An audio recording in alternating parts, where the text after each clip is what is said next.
Friends, welcome to Eswari சமையல். நம்ம இளங்களில் அன்பும் ஆரோக்கியம் பெருகிட இறைவனை பிரார்த்திப்போம். இன்னைக்கு நம்ம ஈஸ்வரி சமையல்ல என்ன செய்ய போறோம் அப்படின்னா, 1 கப் நிலக்கடலையும் 1 கைப்பிடி அளவு முருங்கைக்கீரையும் வச்சு ஒரு டேஸ்டியான ஹெல்த்தியான ஒரு சட்னி செய்ய போறேங்க. இந்த ரெசிபி பார்க்கறதுக்கு முன்னாடி நம்மளோட ஈஸ்வரி சமையல் சேனலை சப்ஸ்கிரைப் பண்ணிட்டு கூடவே இருக்கிற பெல் சிம்பிளையும் கிளிக் பண்ணிக்கோங்க. இப்போ இந்த ரெசிபி எப்படி செய்யலான்ட்டு பார்க்கலாம் வாங்க. நம்ம இப்போ முருங்கைக்கீரை துவையல் செய்கிறதுக்கு 1 கப் நிலக்கடலை சேர்த்திக்கலாம். நம்ம கடலையை நல்லா வறுத்து எடுத்துக்கலாங்க. இப்போ நம்மளுக்கு பருப்பு நல்லாவே வறுபட்டுருச்சுங்க. இப்போ நம்ம எடுத்துக்கலாம். 1 கைப்பிடி அளவு சின்ன வெங்காயம் சேர்த்திக்கலாம். கூடவே 4 பல் பூண்டு கட் பண்ணி வச்சுருக்கேங்க, சேர்த்திக்கலாம். ஒரு 2 ஸ்பூன் எண்ணெய் விட்டுக்கலாம். கலந்து விட்டுறலாங்க. கூடவே 2 ஸ்பூன் மல்லி சேர்த்திக்கலாம். ஒரு 1/2 ஸ்பூன் மிளகு சேர்த்திக்கலாம். கலந்து விட்டுறலாங்க. வெங்காயம் வதங்கட்டும். 2 வரமிளகாய், 1 கொத்து கறிவேப்பிலை. இது வெங்காயம் ஓரளவுக்கு வதங்கினதுக்கு அப்புறமா இதை சேர்த்திக்கோங்க. வெங்காயம் நல்லா வதங்கிடுச்சுங்க. இப்போ ஒரு தக்காளி கட் பண்ணி வச்சுருக்கேன், சேர்த்திக்கலாம்.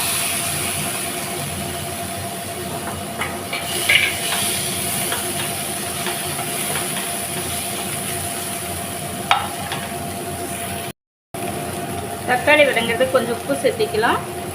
இந்த டைமில் நம்ம 1 கைப்பிடி அளவு முருங்கைக்கீரை சேர்த்திக்கலாம். நம்ம கலந்து விட்டுறலாங்க.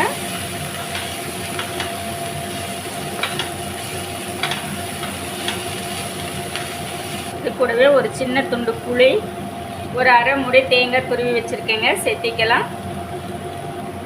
இந்த தேங்காய் இந்த முருங்கைக்கீரையெல்லாம் ஜஸ்ட்டு நமக்கு லைட்டாக ஒரு வதங்கினா போதுங்க. அவ்வளோதான். இப்படி ஒரு பெரட்டு விட்டோம்னாலே போதும். அந்த சூட்டில் நம்ம ஏற்கனவே வதக்கிறது கொஞ்சம் உப்பு சேர்த்திருக்குறோங்க. இப்போ ஒரு 1/2 ஸ்பூன் கல்லுப்பு சேர்த்திக்கலாம். முருங்கைக்கீரையெல்லாம் ஓரளவுக்கு வதங்கிருச்சு பார்த்தீங்களா. இதுதான் நம்மளுக்கு இப்போ பக்குவம். இப்போ நம்ம வறுத்து வச்சுருக்கிற நிலக்கடலையை சேர்த்திக்கலாம். இதை அப்படியே கலந்து விட்டுட்டு ஆற வச்சு அரைச்சிக்கலாங்க. சட்னி இப்போ நம்ம அரைச்சிட்டு வந்துடலாங்க. ஒரு 1/2 டம்ளர் தண்ணி சேர்த்திக்கலாங்க.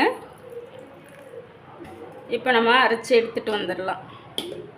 நம்ம சட்னி அரைச்சி எடுத்துகிட்டு வந்துட்டேங்க. இந்த சட்னி இந்த மாதிரி கெட்டியாக இருந்ததுன்னா தான் சாப்பிட்றதுக்கு நல்ல டேஸ்ட்டாக இருக்கும். நம்மளுடைய துவையல் அரைச்சி எடுத்துகிட்டு வந்துட்டேங்க. இந்த துவையல் ரொம்ப நல்ல டேஸ்ட்டாக இருக்குங்க. நம்ம சாதம், இட்லி, தோசை எல்லாத்துக்குமே வச்சு சாப்பிட்லாங்க. அவ்வளோ ஒரு அட்டகாசமான சுவையில் இருக்குதுங்க. இது இந்த டேஸ்ட்டுக்கு பார்த்தீங்க அப்படின்னா நம்ம சேர்த்திருக்கக்கூடிய அந்த மல்லி நல்ல ஒரு டேஸ்ட்டை கொடுக்குதுங்க. நீங்களும் இந்த சட்னி செய்யும்போது அந்த மாதிரி மல்லி சேர்த்து செஞ்சு பாருங்கள். அவ்வளோ நல்ல டேஸ்ட்டாக இருக்கும். ஹெல்த்தியான முருங்கைக்கீரை நிலக்கடலை சட்னி ரொம்பவே டேஸ்ட்டாக ரெடி ஆகிடுச்சிங்க. இந்த மெத்தடில் நீங்களும் செஞ்சு பாருங்கள். இப்போ இது நமக்கு எப்படி டேஸ்ட்டாக இருக்குன்னு பார்க்கலாங்க.